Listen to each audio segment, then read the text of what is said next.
Você já ouviu falar do Observatório da Evangelização PUC Minas? Criado em 2013, o Observatório da Evangelização é um projeto da Igreja Católica e tem como objetivo dar visibilidade às ações evangelizadoras na Arquidiocese de Belo Horizonte.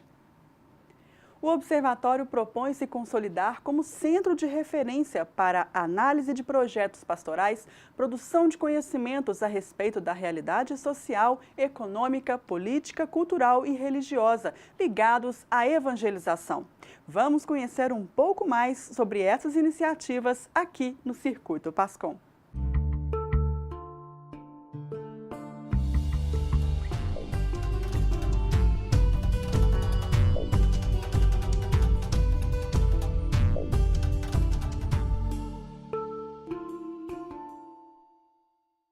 Em sintonia com as diretrizes da ação evangelizadora da Arquidiocese de Belo Horizonte, o Observatório da Evangelização traz para suas atividades 3 dimensões que se estruturam no trabalho que realizam: a espiritualidade encarnada e de comunhão, a renovação da vida comunitária e a inserção social da igreja. Para falar um pouco mais sobre o assunto de hoje, o convidado é o professor Edivar Guimarães. Ele é teólogo, professor da PUC Minas e secretário executivo do Observatório da Evangelização. Professor, muito obrigada por sua presença aqui no Circuito Pascom. Eu é que tenho que agradecer o convite e aproveitar esse espaço, né, para tornar o Observatório um pouco mais conhecido do seu público. Claro. Então, para começar, professor, explica um pouquinho mais para a gente o que é o Observatório da Evangelização. Acho que, em primeiro lugar, é bom que a gente pense o que é um observatório, né? Essa ferramenta, ela nasce nesse contexto corrido, complexo das sociedades modernas, que vão tentar, como o próprio termo diz, né, observar e entender as dinâmicas que estão acontecendo. Então, nós temos o Observatório das Juventudes, o Observatório das Favelas, o Observatório da Imprensa. Tudo aquilo que acontece continuamente exige que se debruce com mais atenção, com mais sensibilidade para entender, né, os cenários, as perspectivas que estão acontecendo. Então, no caso, o Observatório da Evangelização, como o próprio objeto diz, né, a nossa intencionalidade é entender aquilo que está acontecendo nas ações da igreja com o objetivo de tornar o evangelho conhecido e fiel ao nosso tempo, aos desafios do nosso tempo. Então, o observatório, ele vai usar todas as tecnologias disponíveis para dar visibilidade a essas ações e tentar oportunizar as pessoas de pensá-las, refletir sobre elas e tentar entender para onde estamos indo enquanto igreja. Sim, você falou em tecnologias. Aproveitando, quais são os espaços que vocês usam para dar visibilidade aí a essas ações, ao trabalho do observatório? O observatório, por trás, né, dessa ferramenta, tem uma equipe executiva e é ela que é responsável por fazer essa dinâmica das observações. Então, em primeiro lugar, essas pessoas são qualificadas para fazer essa atitude de observar, narrar, entender, perscrutar, né, conversar com as pessoas que estão diretamente envolvidas nas ações, ou até, como as tecnologias permitem, fazer as observações virtualmente, sim, através das leituras, daquilo que está sendo divulgado, etc. E a partir disso, seja presencial ou à distância, nós narramos e criamos alguns instrumentos de comunicação com o nosso público.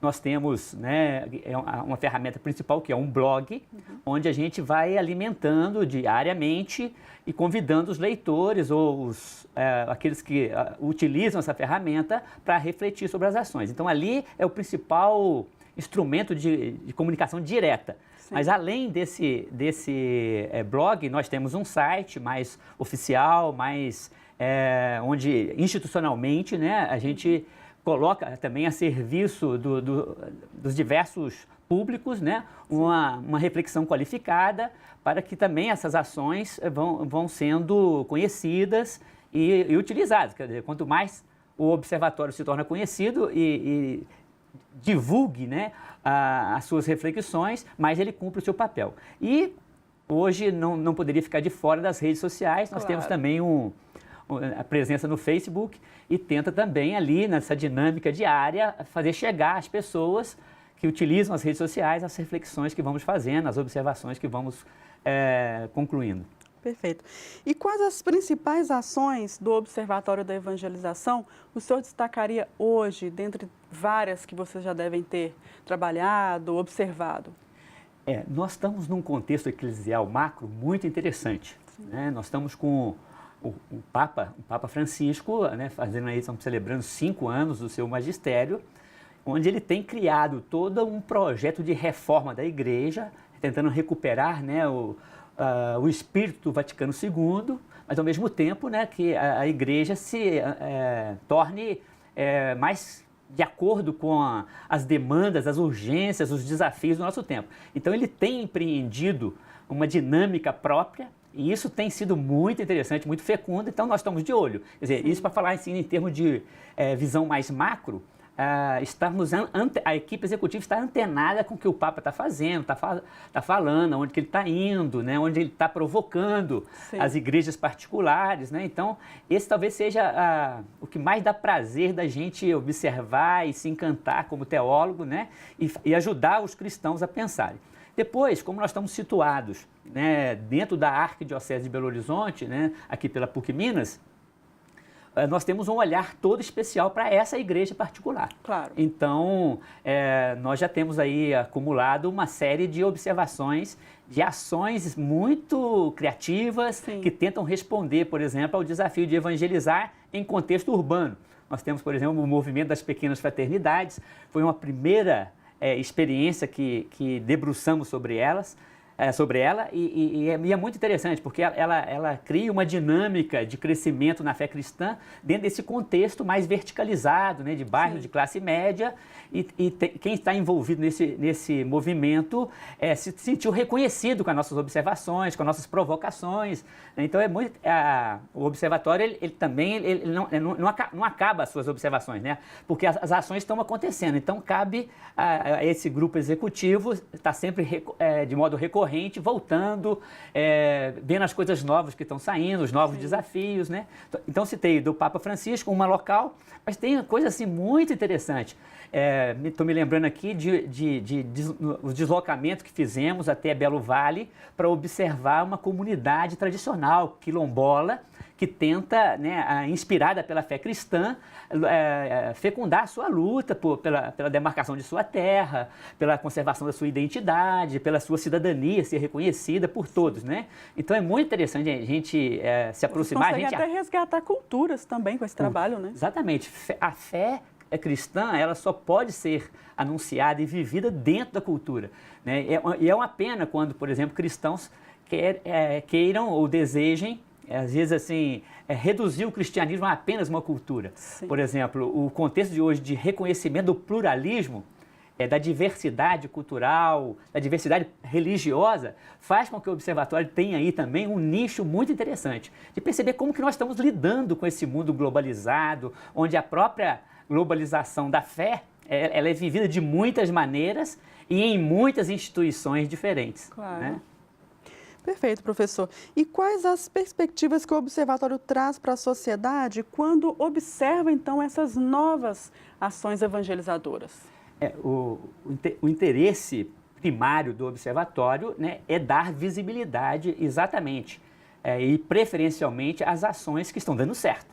Então, a gente espera que localmente ou globalmente as pessoas que frequentarem o Observatório, elas não só inspirem novas ações evangelizadoras, mas aqueles também que estão sendo observados, estão servindo para inspirar, que eles também se repensem, que eles avancem. Então, o nosso serviço assim, é muito nessa perspectiva, de dar visibilidade, fazer refletir, mostrar belezas acontecendo no meio das juventudes. Por exemplo, tivemos experiências muito interessantes de registrar, por exemplo, recentemente agora, o 14º Encontro Intereclesial da SEBS, o Encontro Nacional de Juventudes e Espiritualidades Libertadoras. Sim. Então, a presença do Observatório nessas dinâmicas eclesiais que estão acontecendo, não só nos enriquece enquanto equipe executiva, mas também nos dá elementos para alimentar de reflexões a igreja, para que ela se repense, vá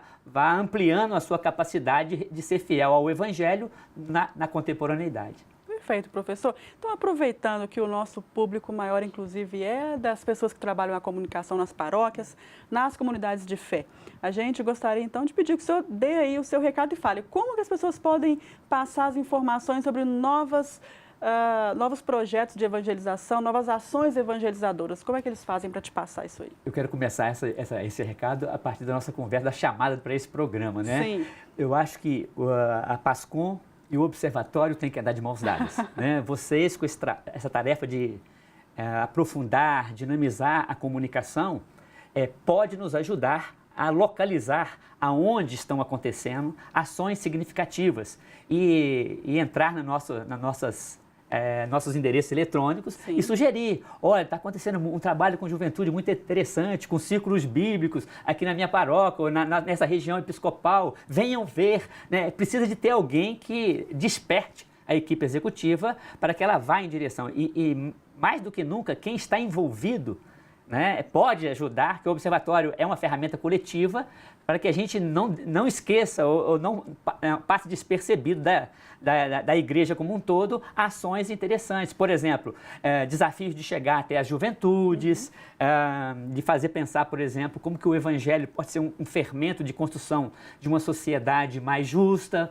Né? E tem muitas coisas interessantes acontecendo, né? Então, acho que PASCOM e Observatório tem tudo a ver. O recado está dado. Professor, muito obrigada por sua presença aqui no Circuito PASCOM e volte mais vezes para poder partilhar com a gente essas experiências aí. Eu que agradeço e uma ótima caminhada para todos. Obrigada.